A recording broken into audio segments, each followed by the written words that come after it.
কিয়ামতের দিন যে হবে আল কারিয়া, এই আল কারিয়ার আওয়াজ কি এই আওয়াজগুলোর মতো? চিল্লায় বলেন এই আওয়াজের মতো।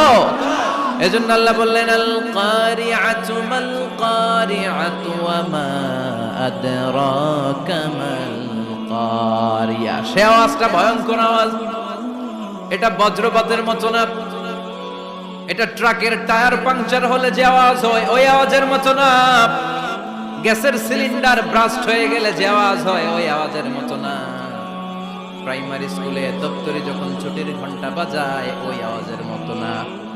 ওই আওয়াজটা এমন আওয়াজ, ওই আওয়াজ পৃথিবীর কেউ শুনে নাই। সেটার নাম হচ্ছে আল কারিয়া। মাল ওমা আদরাকা মাল, বিকট আওয়াজ, বিকট ভয়ঙ্কর ট্রাম্পিট। এই সাইরেনে ফু দেয়া হবে, প্রথম ফু দেওয়ার সাথে সাথেই লন্ডভন্ড হয়ে যাবে।